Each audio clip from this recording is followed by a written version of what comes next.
keep that going. There we go. I want to start off by acknowledging the traditional owners of the land upon which I'm standing, the Wurundjeri people. One of the most heartwarming and exciting things I got to do in lockdown, we worked with a group of First Nations teenagers, and of course everything was meant to be in real life. We're doing a cultural immersion program, and these kids just rocked up every Tuesday after being online all day for a whole term, and it was really incredible. So I learned a lot for them. So I do want to acknowledge elders past, present and emerging, and just acknowledge that sovereignty was never ceded. Tonight, I'm going to give you a bit of an overview of the lessons that we ran with your students. So we did do drug ed, and I'll talk to that first. The teachers do a lesson with the students first, which is about the way different drugs affect the body. We don't talk about illegal drugs with primary school students. So we talk about caffeine, analgesics, alcohol and nicotine. And we've just added vaping because obviously that's a bit of a trend with our high school kids. The companies are really making a great market with those high school kids. And the thing is, little kids think teenagers are stupid. We all know that, but they aren't far from high school. So talking about, you know, there's not very much information being put out there to our primary and high school kids about vaping. So we just wanted to kind of cover the fact that, yeah, the research at the moment, even though it's new, does tend to show that, you know, the consequences are pretty bad. And I think, you know, the concept of vaping originally was promoted as, hey, if you're giving up cigarettes, then this is a better alternative. But obviously our year 8, 9, 10 kids aren't giving up cigarettes. So we did cover that with them. And tonight will be very much about cyber safety. So if you're like every other parent in the world, you're probably feeling as though, how do we come back to our boundaries and our healthy limits after the last 2 years? We're just going to take a step tonight. Anyone who's ever seen me do a parent night knows I'd love to do a bit of a quiz. So we're going to kick off with a quiz. There's not a lot of questions. You can't fail. Don't worry. Feel free to just answer them between each other or write them down, whatever you like. And I will go through all the answers at the end. So I'll go through all the quiz questions to start off with. All right.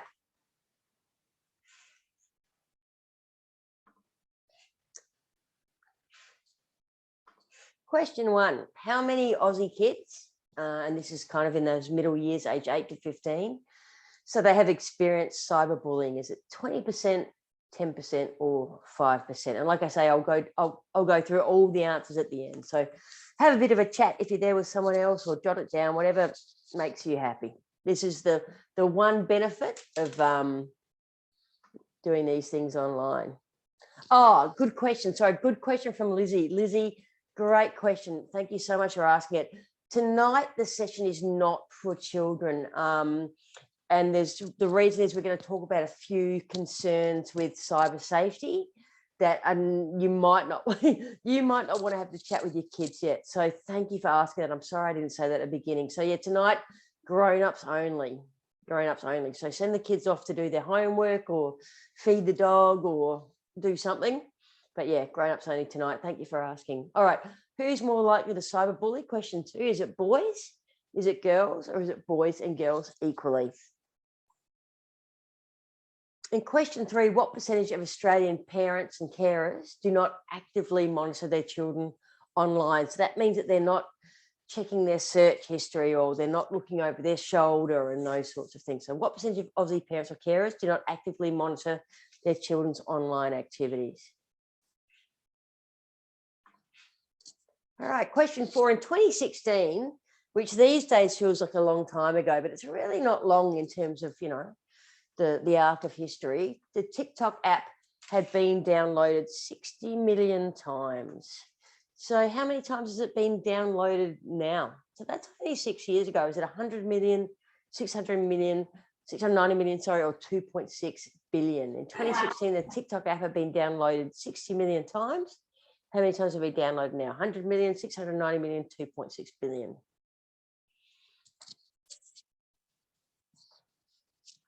Question 5, true or false? The Australian Federal Police recommend that people should not put their photos on Facebook. So in other words, the police say don't put your face on Facebook.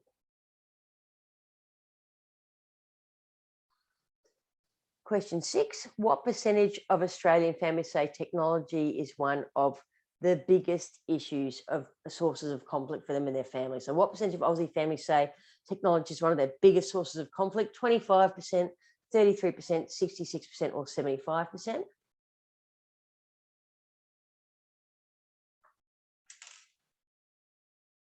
And last 4 questions. Question 7, a 2006 study. So this is quite older. Think about how the difference is in terms of technology being accessible to kids now and then.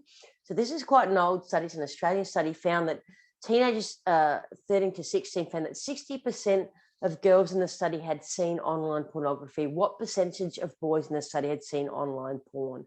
70%, 80%, or 90%? And look, I know these questions can be confronting, but I'm not here just to distress you. We will give you some resources and ways to manage this stuff. So I know it can be a bit upsetting. Don't be too upset.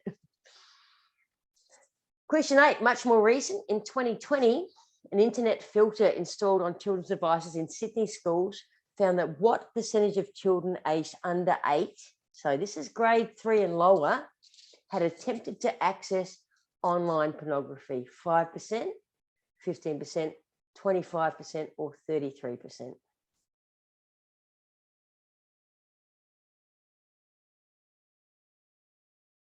And I'll explain why we're talking about this brain chemical stuff in a minute. We did talk to your kids about it quite a bit, and they were fantastic.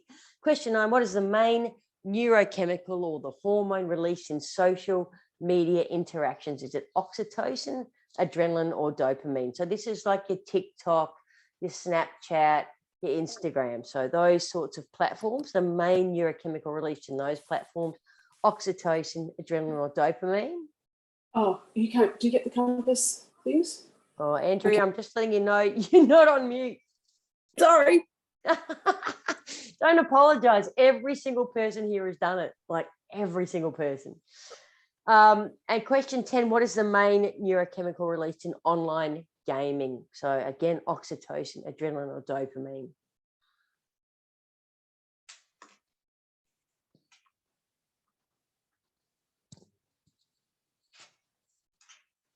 All right, let's go through the answers, shall we? First of all, how many Aussie kids aged 8 to 15 have experienced online bullying? The answer was A, 20%. Now, look, quite often people think it's higher than that. I want to point out there's a difference between kids getting narky in a game and online bullying. So bullying is repetitive and deliberate.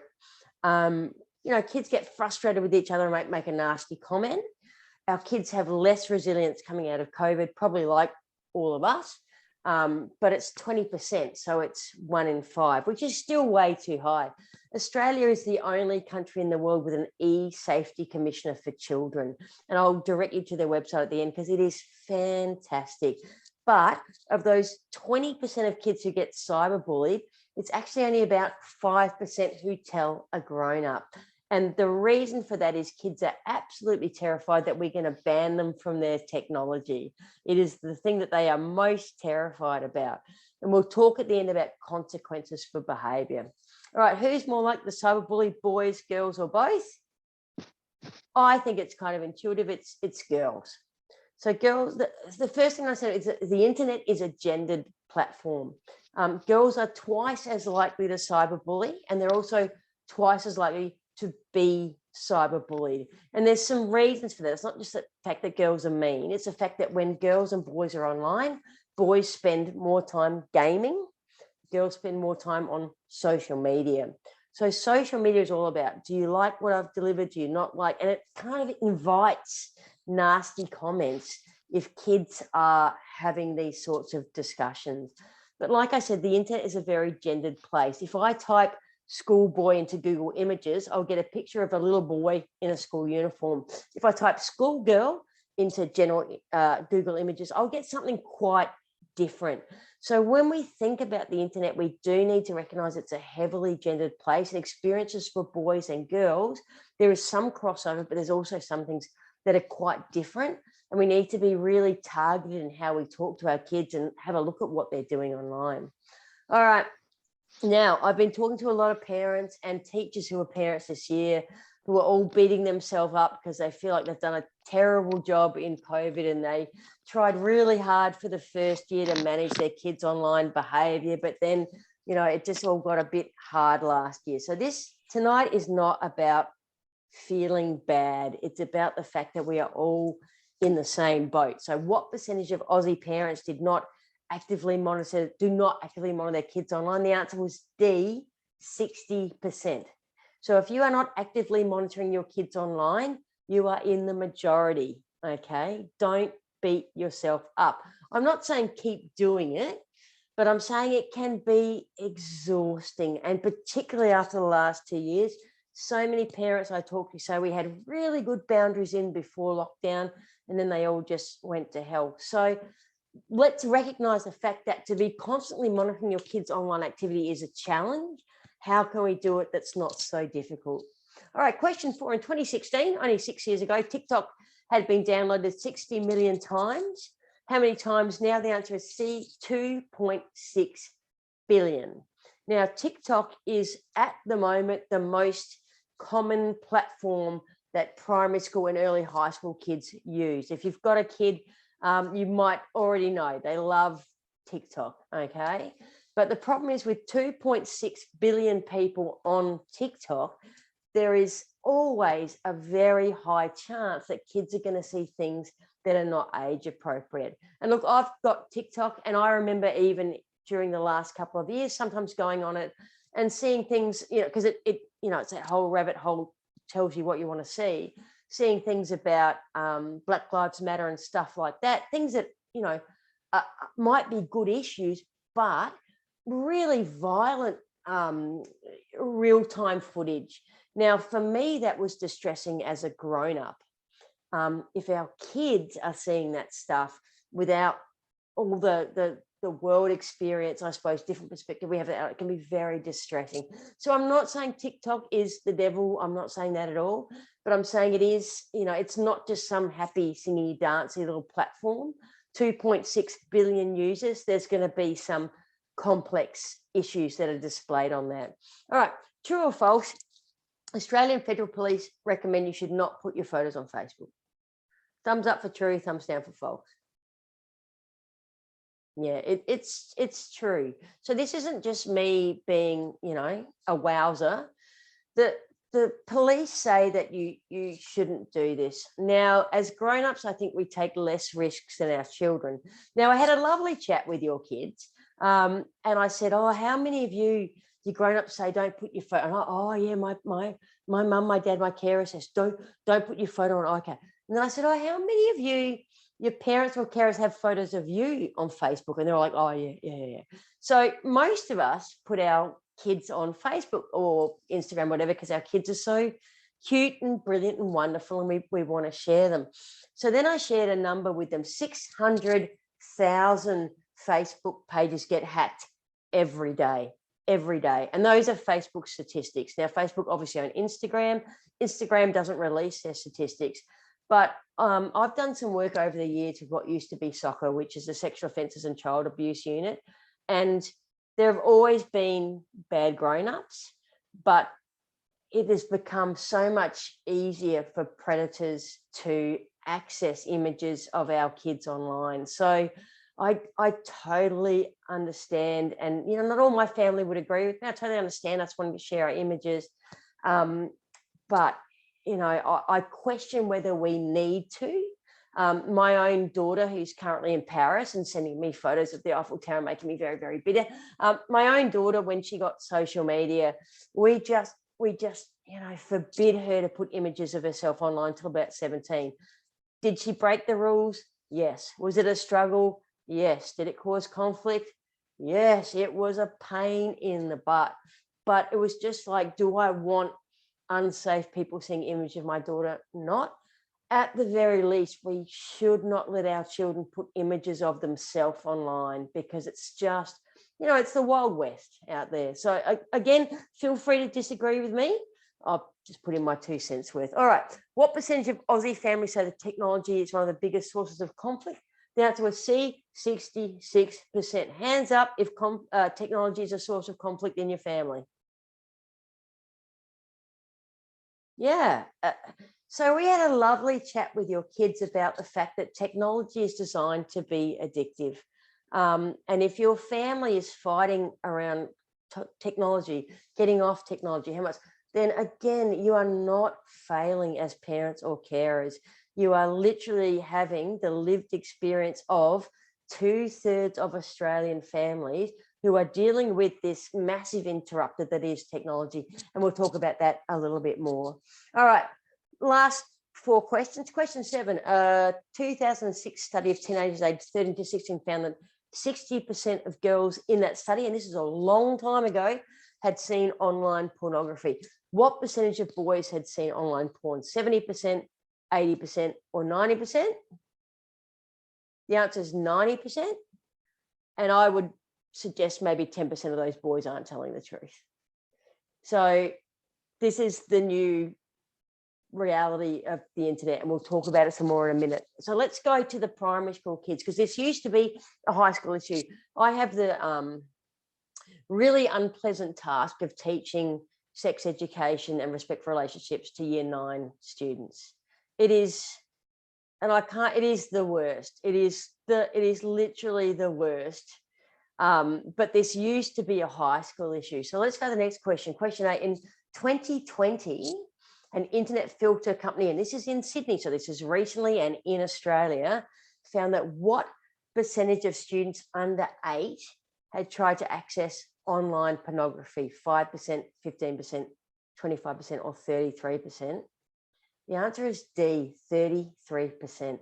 So 1 in 3 kids aged 8 or younger had tried to access online pornography. Now, before we all get really sad, I want to put that into context. One of the beautiful things about kids is kids are curious. It's a natural way of them being. It's one of the joys of teaching kids. They're curious, yeah? So they hear this word sex. They might hear it on the radio or from a friend or whatever. All of us grown-ups act really weird about it when we talk about it. We get silly or giggly. And they're like, well, what is this thing that everyone's like giggly about? Now, when I was a kid, I remember, and this is true, and I would be curious as to how many of you did the same thing, going to the library and looking up the word sex in the dictionary. Yeah, hands up if you looked up some sort of word related to sex in the dictionary. Come on, be honest. Yeah. Yeah, because we're curious. The difference was when I looked up that word in the dictionary, which was underlined by some other kid, I saw a word. Yeah, I saw a word and I giggled and I felt a bit naughty, and then I went away and it didn't affect my day. The difference is kids are doing the same thing. They're curious. They want to find out. But if you type sex into Google, what you get is something that is very, very different than our dictionary experience and can be quite distressing. So unfortunately, the landscape has changed. And again, I will give you resources and information about this. So don't be too sad. I'm sad because we have to deal with it, but there's lots of good resources. All right, let's talk about neurochemicals. So this was the stuff we did with your kid. One of the fantastic things that I've found in the last 3 years when we talk to kids about technology is kids are really open to discussing the potential harms of their technology. I reckon 5 years ago, if you said to a kid, you know, technology could be bad for you, they'd be like, oh, no, it's all good, it's all good. Whereas now we're having this really cool conversation with kids who are recognizing their own behavior, the rages and the mood swings and all that sort of stuff. So we had a great chat with your kids about neurochemicals, and they dig it, and they were so good. So the main neurochemical released in social media interactions, oxytocin, adrenaline, or dopamine. The answer is A, oxytocin. So oxytocin is the same brain chemical we get when we get hugs or when we play with our pets. It makes us feel safe about the world. You can automatically see how fraught this is, because if I'm getting that feeling of being safe about the world online from people who I might not even know and who can like or not like or make a nasty comment, I'm very, very vulnerable. And there's a lot of research in that says being on social media for adults, let alone kids, for more than 20 minutes has an impact, a negative impact on self-esteem and body image. So getting those real world connections, which we've missed for the last 2 years with our friends and our family and our pets, is super, super important for building that sense of real connection again. And final question, question 10, the main neurochemical release in online gaming, again, oxytocin, adrenaline, or dopamine. It's dopamine. So the answer was C, dopamine. Now, dopamine is sometimes called the motivator. It plays a massive, massive role in addiction. It's the same brain chemical that's released if you go to the casino and play the pokey machines. We all know some people have issues with being able to stop gambling. So when we say to our kid, you've got 20 minutes on the Xbox or the PlayStation or Fortnite, whatever it is, and then we get to the end of the 20 minutes and they absolutely crack it, they're having the same brain chemical reaction of somebody who's giving up an addiction, somebody who's giving up smoking or who's doing dry July or something like that. They're having those same things. And I think being able to take the blame away from kids and put it where it belongs, which is on the companies, is really important. Hey, my daughter's, like I say, she's 24 now. So I feel as though I dodged a bit of a bullet because your kids are in grade 5, 6. And technology now is not even what it was 10, 12 years ago. But what's happening is that at the beginning, when this became an issue, technology became an issue, we went to kids and we said, you need to behave and monitor and control your internet technology. You need to do the right thing. And surprise, surprise, we found that did not work. So more recently, we've put the blame on families. We said, hey, as parents and carers, you need to monitor your kids' behavior. You need to make sure they're safe. Surprise, surprise, that's also not working. The problem is not with us. The problem is with the technology. And I'd really recommend you watch The Social Dilemma on Netflix because it actually interviews people who are used to be in these companies who knew exactly what they were doing. So again, I don't know which party it is, but I know at least one of the parties has talked about curbing the power of technology with our kids.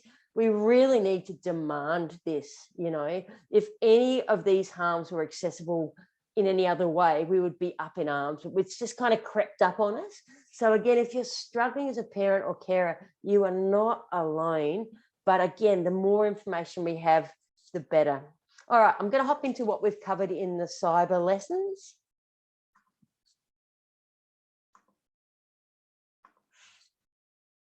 All right, so we normally do cyber safety at Diamond Creek Primary School pretty regularly. So we've tried to mix it up a bit so every kid gets this. So hopefully your students will have had this already, or if they're in grade 5, they'll get some of the stuff they've missed next year. So we talk about the specific risks for children, which are different for grown-ups. So we talk about online strangers and not your real friends. Collecting friends as a kid is a sign of status. So if I've only got 20 friends on Instagram and you've got 500, I can feel a bit insecure about that. So making sure that we understand that not everybody online is who they say they are. Inappropriate content, and again, not in a blaming way, but if you see something online that's inappropriate, it can really upset you. And how do we manage that? Putting mean, silly, or inappropriate things online. So we talk to the kids about how things go viral. I think we all understand that probably more than we want to after the last few years. Cyberbullying, there's 6 steps. We got your kids to do plays. They were absolutely terrible, but it was a good discussion. Addiction and brain boosters. And we always come back to the importance of talking to adults if something happens online that makes you feel unsafe, upset, or uncomfortable. Now, we know kids sometimes do not talk to their parents or carers because they do not want to get banned from their technology. We encourage them to talk to you. We say we all know that feeling of when we've had a secret, but then we're like, oh, tell someone, what a relief. But if not, we also promote things like Kids Helpline and the e-Safety Commissioner. Now, the extended lessons that we've done this year, we looked a lot at how brain chemicals can affect well-being and mood. So oxytocin, which is that hug hormone, makes you feel safe. Serotonin, which is the same thing that's in antidepressant medication, so it's a mood stabilizer. Dopamine, it's a motivator, and it also can lead, big role in addiction. And endorphins are about moving your body to get that good feeling. Now, we set homework in a personal challenge. So if you were there early and you heard Hayley and I talking about the prize box, we said that any of the kids who did their homework within a week got a little prize. And that was about having 3 hours off technology with your family, doing something fun together. So if you're online right now and your kid hasn't done that, now you know you can go and talk to them about it. And we talk about control your technology rather than have it control you. So we talked a lot about the fact that big tech does not charge. You don't get charged to be on Instagram, you don't get charged to be on Snapchat, you don't get charged to. So what is the product? The product then is us. We are the product. Our data, watching advertisements, human beings have become the product. And big tech has no qualms, as we've seen. There's a lot of research around this, a lot of stuff was coming. Oh, brilliant. A lot of stuff coming out that says they don't care. Big tech knows what's happening. And again, Mark Zuckerberg, he might be a genius, but I really question his regard for our children, really question after the things we're finding out. And I really think we need to kind of put the blame back where it belongs and say, okay, we need to manage this every day in our homes and our families, but who's really responsible for this immoral behavior? Who's really responsible for pushing inappropriate ads on kids who they know have logged in as 13? Who's really responsible for? So again, we need to take steps, don't get me wrong, but again, let's take the guilt off ourselves because it's a complex issue. So I'm just looking at the time. Oh, I'm going okay. All right. I just want to talk about some strategies. All right. Because we've talked a lot about the problems. I don't want to just focus on the problems. I want to get to the good stuff. So a few things that are useful. Oh, hang on a minute. A few things that are useful when it comes to thinking about how we work with our kids around this stuff. And I think some of this is clawing back maybe what we've lost during the pandemic. So the first thing, and this is the hardest one, is to set limits and stick to them. So it's literally like, and every family will have their different rules, but I'm just going to give an example. I'm not saying it's the right one. It might be like, okay, you can be on your Xbox or your TikTok, or you can go on that for 15 minutes after you do your homework, and that is the rule. But then we know what happens again, because of those brain chemicals. You say to your kid, okay, 10 minutes. They're like, yeah, no worries. 12 minutes. Okay, time to get off. No. I'm just about to kill the thing or get the stuff or whatever. And it can be really easy in those moments to go, oh, okay, 5 more minutes. And I get that. I really do.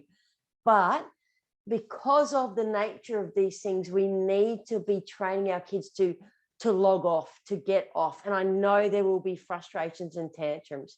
So part of that homework was to have a technology-free time, sacred space. There are a few sacred spaces. I think the dinner table is a sacred space, not just for kids, but for grown-ups. We should be putting our technology away at the same time. We should make sure that we are not checking our messages or our phone or whatever. So sacred space where we look at each other in the eye, we communicate each other, we find out how our days went. Now, as parents of grade 5s and 6s, but 6s particularly, this does become more complicated because of puberty. You get the one-word answers, you get the grunts. It's still worth doing. Yeah, it's still worth doing. Model the internet/technology use you want. Now, I'm just going to share a little something that the kids shared with us. So we said to the kids, put your hand up if you've ever been online and you got bored and you knew you shouldn't have gone off. Yeah, hand up. Put your hand up if you've ever had an argument over technology, hand up. And then we said, put your hand up if you sometimes think your parents or carers spend too much time on their devices. And so many of them put their hand up. Now, again, I know this stuff is addictive, not just for kids. It's a rabbit hole. But if we want our kids to not be on their devices, we need to role model that stuff, because role modeling is so much more valuable than just telling. Yeah. So again, it's a self-discipline thing. I know we're all bouncing back from COVID, but, make sure that if you're at the dinner table, you're not on your phone. And then if you tell your kid off, they can't be like, well, you are. All right. Now, technology is not all bad. There's a few things here, and I'm not being paid by any of these companies. Hour packed, playtime. There are apps you can get that actually help you control your children's device. So I'll give you the example of Hour Pack because it's the one I'm most familiar with, but I'm sure there's lots and lots of ones out there.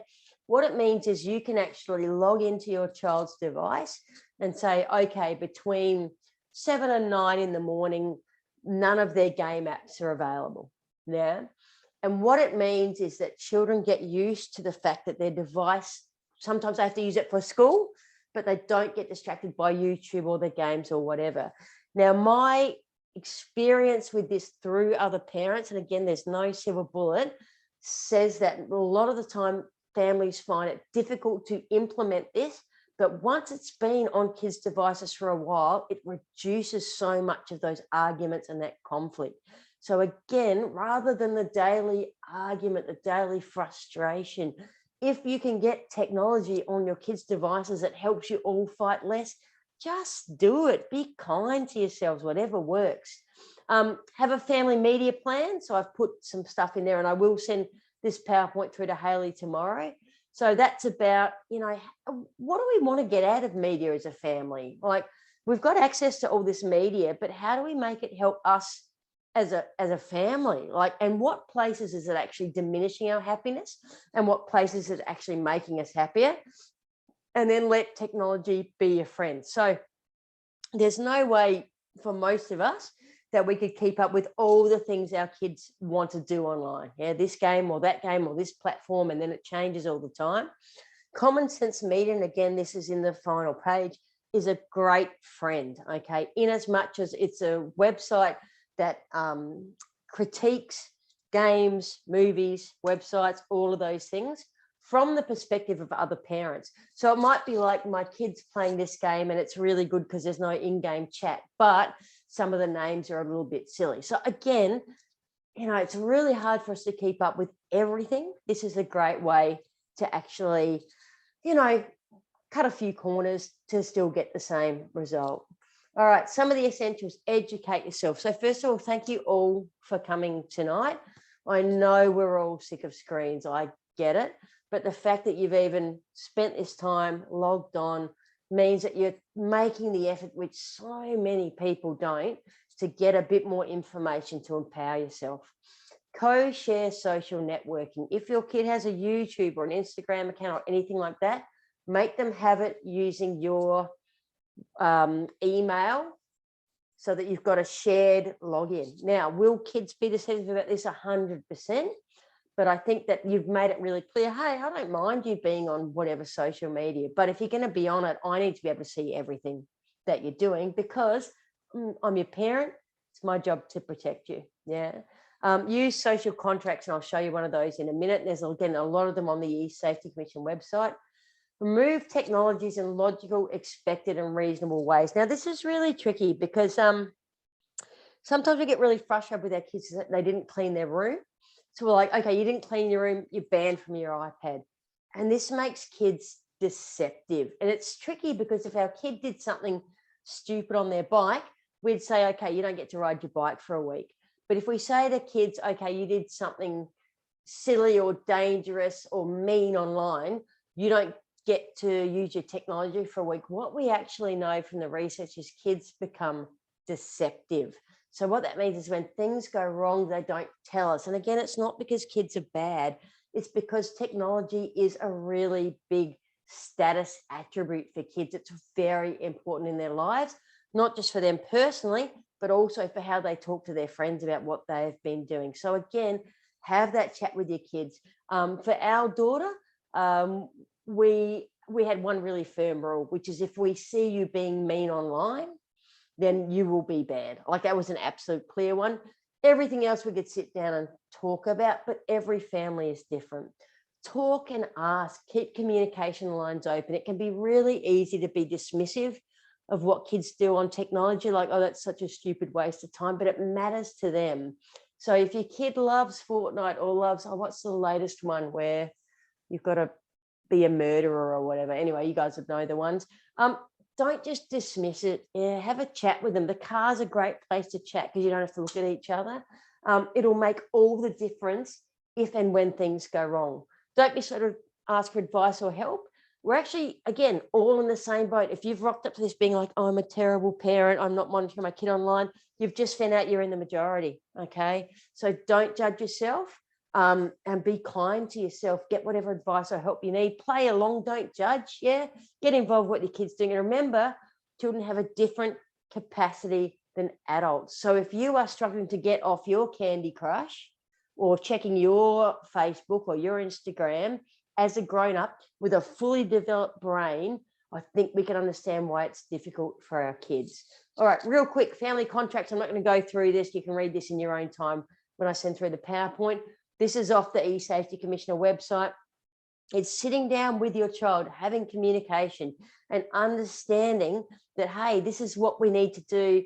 Can we agree with this? Okay. But there's also a grown-up one. So if, as you're grown up, as your parent, as your carer, I understand this stuff too.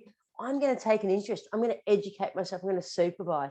And sitting down with your kid and saying, hey, we've both got a role to play in this because we need to be a team, is super important. So I think, you know, you don't need to sign anything, but just to have that chat and say, okay, what are our expectations around our behaviour is super important. I'm just going to pause the PowerPoint for a minute because I know I've been talking for a while. Is there any questions before we go into the last little bit of the presentation? Put your hand up or just call out, whatever you like. It's more of a comment than a question. I think it's interesting because I've got a younger daughter and also obviously Olivia, and how things and times have changed and it's continuously evolving. And I think that that's something to remember. Oh, it's evolving so quickly. You know, this is the thing. It's so rapid. You know, like 5 years ago, you know, very few kids were on social media, whereas now I'd say most of them are. And if you're the one kid who's not on social media, it's quite challenging. And then if you've got an older sibling who's on this thing and looking like they're having fun, well, why can't I go on that thing because it looks so fun? Yeah, no, it's definitely challenging. I'm really glad my daughter's 24 and not 14. Any other questions from anybody? Just one very quick question. Yeah, we find that sometimes when we feel like, you know how you sort of feel like you get in a bit of a rhythm and everything's okay for like 24 hours and then it falls off the rails again. But we kind of find that when we're in that rhythm and things are kind of okay, it's other family members that come in and, you know, like aunts or uncles or cousins that maybe aren't aware of our boundaries or our rules. And what, like, do you have any tips and tricks for getting the whole extended family on board? Look, that's common and difficult. And, you know, the worst place I see it is between separated couples when sometimes the mother and the father have different rules, and that's super tough. And you're in that situation, you know, I really feel for you. I think there's two answers. One is to kind of lay down the ground rules with your family, explain why, but that doesn't mean that they won't ignore them because they want to be the fun uncle or the fun grandma or the grandpa. And then the kids come home and they're like, oh, well, we got to be in the game for, you know, however long. And then I think you say, well, that's great. I'm glad you had a good time. But the distinction is in our house.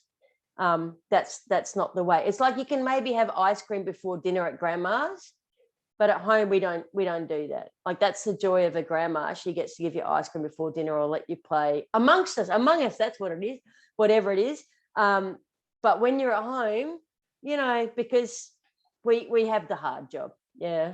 Look, I know it's interesting. My brother-in-law, who's a lovely guy and a terrific dad, who's into technology, has really different boundaries than me around this stuff.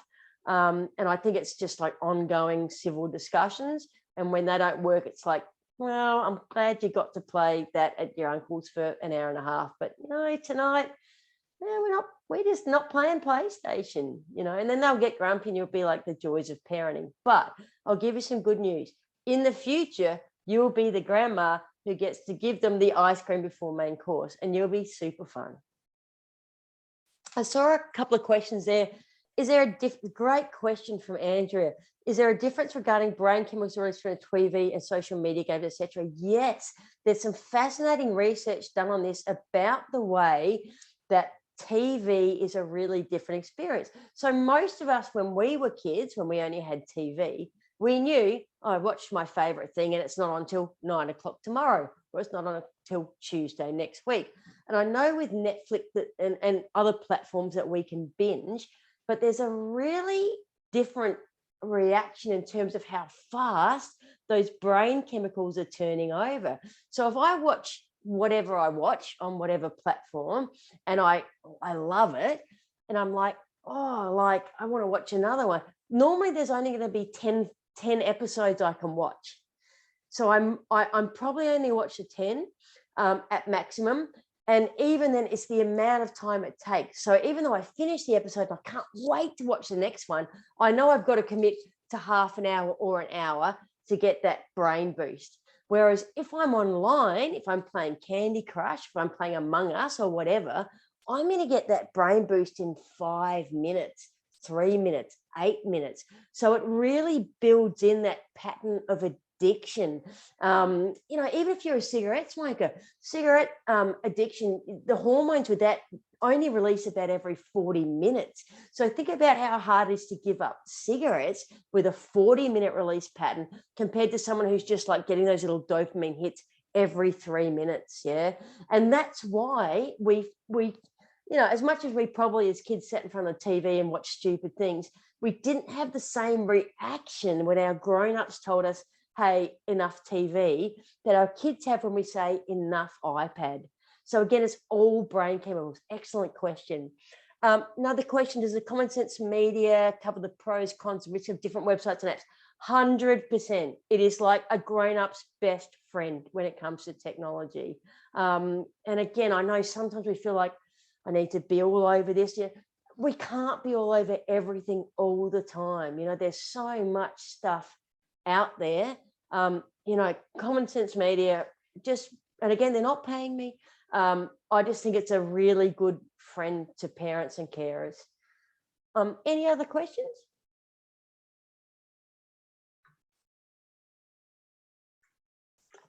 All right, 13 minutes, home stretch.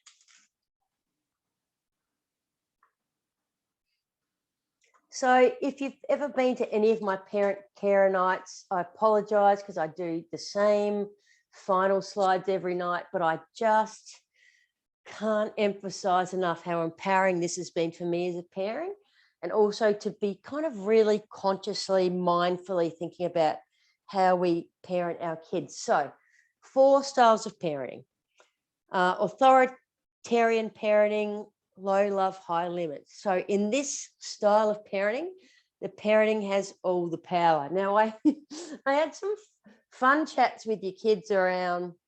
There was one little fella who was saying, yeah, my dad made me get off the Xbox. And he said, get off right now. And so I did. But when I came back from the toilet, like dad was playing the Xbox. And I was like, you know, dad, that's not fair. And he's like, I'm the dad. Yeah. And I'm sure we've all said it. So the parent has all the power. Decisions are made for the child without discussion or explanation. It can come across as cold and firm. Now, this is very much the parenting of our parents or our grandparents, perhaps. It was very much about the grown-ups of this and the kids are here. There's only 2 problems with it. And it's not, people don't do this because they don't love their kids. They love their kids. I work with a lot of refugee families and they have lots and lots of rules and boundaries because they've come to Australia from really difficult circumstances, and they get here and things are so different and much more liberal normally than their own communities.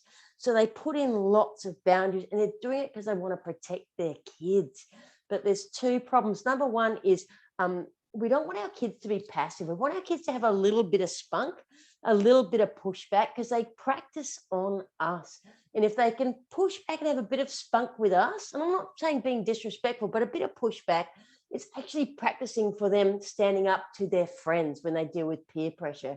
But I think probably the more important thing is that if you say to your kid, no all the time, they actually stop asking you for permission. So if it's like, oh, there's no point asking Dad if I can go to the party because I know he'll just say no, then what kids do is they say, well, I'm not going to the party, I'm going to my friend's place to study. And then we run the risk of not knowing where our kids are or what they're doing, and it becomes more dangerous. Yeah. So if we're always saying no and we're just saying, I'm the grown up and that's why, while you live under my roof, you'll obey my rules, it does have some consequences that we might not want. All right, indulgent parenting. I think this is the parenting of our time. High love and low limits. Children have a lot of power. Boundaries are not set, or if we do set them, they're enforced. So the iPad's a great example. All right, you're only going to be on 15 minutes a night. Oh, no, but I'm just about to do the whatever. Oh, okay, 5 minutes. Now, kids are learning all the time. So when we say you've only got 5 minutes, and then we say, oh, okay, maybe 10, what they actually learn is, well, maybe a boundary isn't a boundary. Yeah, maybe it's something else and I can keep pushing. It's warm and it's soft.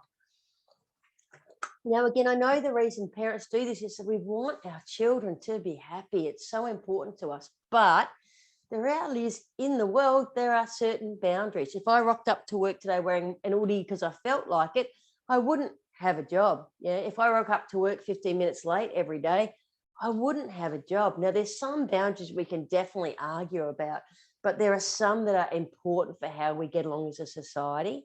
So knowing which ones are important and being able to stick with them is really important.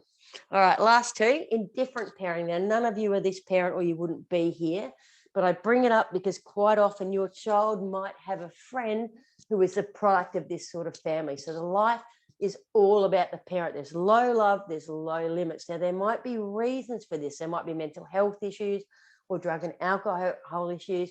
But sometimes, I'm sorry to say it, but I think we all know it, some parents are just lousy parents, and it actually breaks your heart a little bit. You can swing between indulgent and authoritarian style. So a kid might get everything they want one day, and then the next week they don't get what they need. So there's a lack of consistency, which means that children don't know how to behave or what to expect. There's not much interest in the child's needs. Now, I bring this up again, like I say, because sometimes these children end up the friend of our kids. So we have the sleepover and you have all these, rules and things you do as a family. And then you say, okay, guys, it's, an hour before bedtime, all devices away. And the kid will be like, well, in my house, I can stay on my internet all I want. Or you might say, okay, no devices in the bedroom. And the kid will be like, in my house. And it can be frustrating, but I think you need to just remember this is what they've modeled. And I actually believe this, that what we're modeling as an alternative is really beautiful.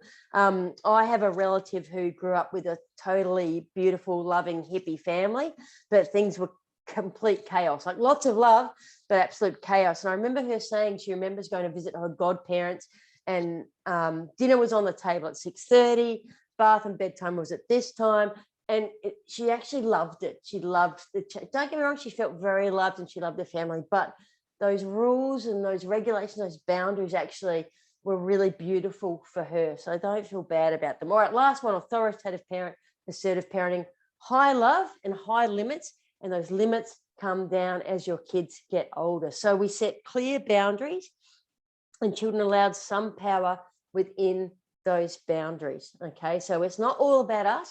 It's not all about the kid. It's like we're a teamwork. It's warm and it's firm. So there's lots of affirmation. Hey, I love you. Hey, I know you didn't win today, but you tried your hardest. I'm so proud of you.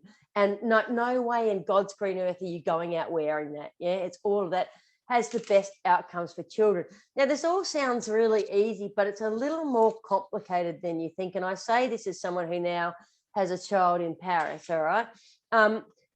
There's certain ages, and you've all done this. You've done this with your kids with bedtime. All of you have done this when, you remember that time you put your kids to bed at like 7 or 7:30, and then you have grown-up time. And it's lovely because you can watch like M-rated series. You can have a glass of wine. You can talk about grown-up things, yeah? And then there's a certain age a kid comes out and they're like, I'm not tired. And you're like, there you are, yeah, go. We've all done this, go back to bed. So we did this with Grace here, right? And I should also point out my daughter is dyslexic. Don't feel bad for her. She's literally making more money than me, okay? But she came out to a stage and she'd be like, I'm not, and we're like, yeah, you are. You're okay. Go back to bed and read a book. Remembering my daughter's dyslexic, go read a book. And there came a certain point that, you kind of peek around to see if they've gone to sleep. And I just see her like just staring at the ceiling wide awake. So then you have the chat. All right, well, you're telling us as a kid, I'm listening to you, you're telling us you're not tired. You want to stay up. But for me as a grown up, I'm worried that you're going to be cranky tomorrow morning getting ready for school, and then we're going to be late for school.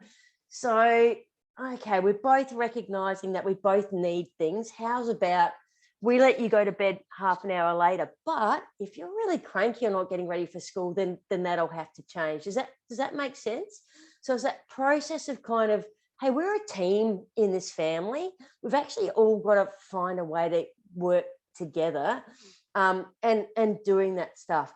Now, the last thing I want to say about this is every family has non-negotiables, and I can't tell you what yours are. You know what they are. We had a few. Gracie was not getting social media till she was 13. It didn't matter how many of her friends had it. It was a non-negotiable. She was never going to schoolies, like never. I started telling her in prep, honey, you are never going to schoolies. We'd see, like, how they show it every year at the end of the year on the news.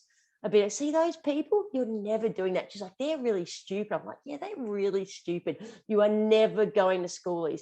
And the last one, which didn't kick in until she was in high school, was like, I will never drop you at a party without walking you to the door to make sure there's a grown-up. Okay. So she knew those things. We talked about them early. I probably got a bit carried away with the schoolies thing. So in year 7 in high school, when we drive her to a party, I'd walk her to the door. No problem. Absolutely fine. Yeah. Year 8, not loving it, but not pushing back. Year 9, she was furious with me. This is so embarrassing. No one else's parents says, no. And I was just like, this is a non-negotiable. I've been telling you, either I walk you to the door or I come in and dance with your friends. So you choose, baby. Now, she did not think that was funny. She was furious, but she absolutely knew beforehand. And we discussed, sometimes you put your non-negotiables in and your kids will push and push and push. But I think if you've really talked about your values as a family and what's important, you can stick with those things. And, like you were saying, around uncles and grandmas and stuff, maybe not sticking with the rules, that's fine. But as a family, you know why they're important to you. Doesn't mean you won't get pushed back, but it's worth doing anyway. All right, I just want to finish I've got 3 minutes, just want to finish by showing you some resources. Like I say, I'll shoot these through to Hayley so you've got them. All right, esafety.gov.au. I talked before about the eSafety Commissioner. This is a great website to go through with your children. It is so good. It's got stuff around getting the most out of gaming. So talking maybe to your kids about if they're having a rage, are they really actually having fun anymore? Cyberbullying, what to do if you say something online. It's a terrific resource. And this is not something I say about government websites very much. It is super, super good. All right, that commonsense.org, that's the one we've talked about a lot with the reviews. Now, this one, Raising Children, it's just a blanket website for, my child's not showing much resilience, or my child's really anxious, or my child, a lot of post-lockdown information about, hey, my kid's really struggling going back to school. My kid's not, so again, don't be shy to ask for help or advice. There's so much good stuff out there. All right, TED Talk. So I try and do a TED Talk pretty regularly while I'm making dinner because I feel like I should. This one stopped me in my tracks. Why our screens make us less happy. I do this for a living, and I was still looking at this TED Talk going, oh yeah, like I've got things to learn from this. It's not about do the right thing. It's not about be a good parent. It's about happiness. Why our screens make us less happy. Definitely worth a look. Online porn. This used to be a secondary school problem. It is no longer a secondary school problem. It is a primary school problem. And even if you are doing everything you can to protect your kids, you cannot control every other kid in their class or in their year level or their home situation. So it's timewetalk.com.au. This is something that will help you navigate that really complicated road about how do we talk to our kids about porn. Now, again, this is not one I would recommend for your children yet, although it does have a section for young people. It's probably high school appropriate, but it is such a good resource for like, how do I even start this conversation? Like, how do I point out to my 13-year-old boy that it's not just funny, but it can be damaging? It's really, really good. David Gillespie's written a book about neurochemicals. It's actually very readable, but if you can't be bothered reading it, I wouldn't blame you. There's a podcast on ABC Conversations, How the iPhone Rewrote the Teenage Brain. Just makes it's a really good way of understanding about those mood swings and addiction and stuff like that. And as I mentioned before, the social demographics of my socials are there. Now, I don't manage my socials. I've handed that over to my 20-something-year-old staff member, and they're becoming a lot more interesting. She regularly posts articles and stuff like that. And if you see a picture of a cookie, that's probably something I posted, but the relevant stuff is stuff that Sasha posted. So feel free to follow us. All right, it's 7:30 on the dot. Is there any questions or anything at all? You all want to just dash off to the debate, don't you? Just get ready, get your popcorn ready. All right. Hey, just a quick word, and I'm not just saying this, Hayley, to make you feel good. The Diamond Creek kids are a treat. They are an absolute, they can't do star jumps to save their lives. Yeah, that was no good. That was bad. Embarrassing. But they are super sweet kids. They're the sorts of kids when you walk in the school, and I can not tell you how often this doesn't happen, that they say, good morning, how are you? They're just terrific. So I think you've got your kids rolled in a really terrific school, and they're a real treat to hang out with. So yeah, it's a bit of a treat for us. 7:31. I've gone over time, Hayley.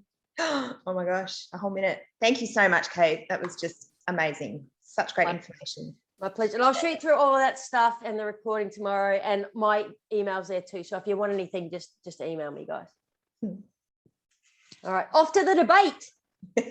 Thanks, Kate. See you guys. Bye-bye.